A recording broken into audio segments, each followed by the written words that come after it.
of them. Many of these lawmakers are trying to stoke fear and stir up terror by going out and telling things to their constituents that are absolutely blatantly false. Now, another of these lawmakers who apparently is completely ignorant of the law, Senator Ed Markey. Listen to this.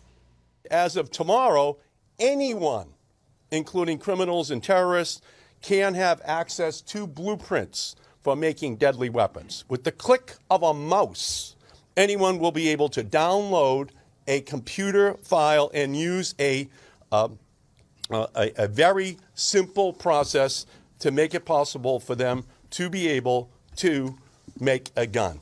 They will use a three-dimensional printer to manufacture a semi-automatic weapon. We now live in a world where a 3D printer cartridge has become as deadly as a gun cartridge. And that's because these downloadable firearms are available even to those who could not pass a background check. It's the ultimate gun loophole. Except it's not. Cartridge, what is even that? Except it's not. So Senator Markey has no idea what he's talking about. First off, he says, well, as of tomorrow, actually as of right now, because those plans are already online. I mean, they're already up and they're already online. So you can right now actually go and do it. You know, hope that doesn't freak you out, Senator Markey. But he's fear mongering. First off, again, like I said, they're already online. Secondly, if you're a prohibited possessor, you can't possess, you can't purchase, you can't own, you can't carry, you can't make any kind of firearm at all. This is still, again, once again, federally regulated.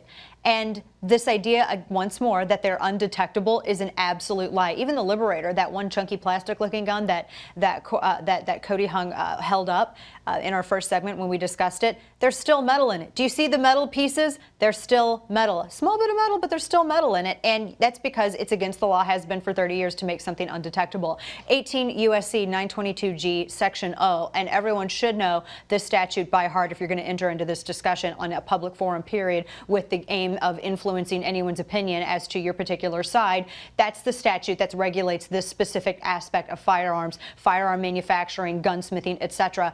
And all of this, everything that Defense Distributed has done, is within the boundary of law. What Senator Markey is talking about is asinine. The suggestion that you're going to have gangbangers, that you're going to have criminals, like I said, that are going to spend $50,000 on a 3D printer, go and buy plastic, go and buy some steel and mill all of this stuff, a fairly easy process. Seriously? Has this guy had any experience at all whatsoever with this subject beyond what Michael Bloomberg sent to him in an email as talking points before he got up with a Bloomberg-sponsored press conference? Because I'm going to go ahead and venture a guess as to no, he doesn't. He doesn't know anything about it, and he was probably very unfamiliar with this entire aspect of firearm law in history of the United States until this moment when he could seize upon it and exploit it for votes or the new shiny outrage thing ahead of midterms. So Senator Markey is wrong. And I really, I'm continually disappointed in our elected officials.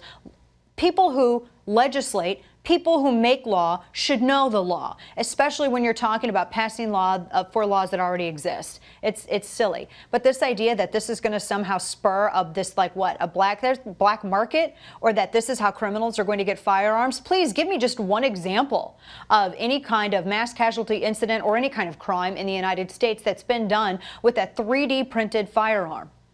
It's not like you're going to Costco and picking up a printer and then coming back, downloading something and just printing it off right there at home. That's not how this entire process works at all. You still have to know what you're doing, and you still have to, it's not an easy process as he's talking about.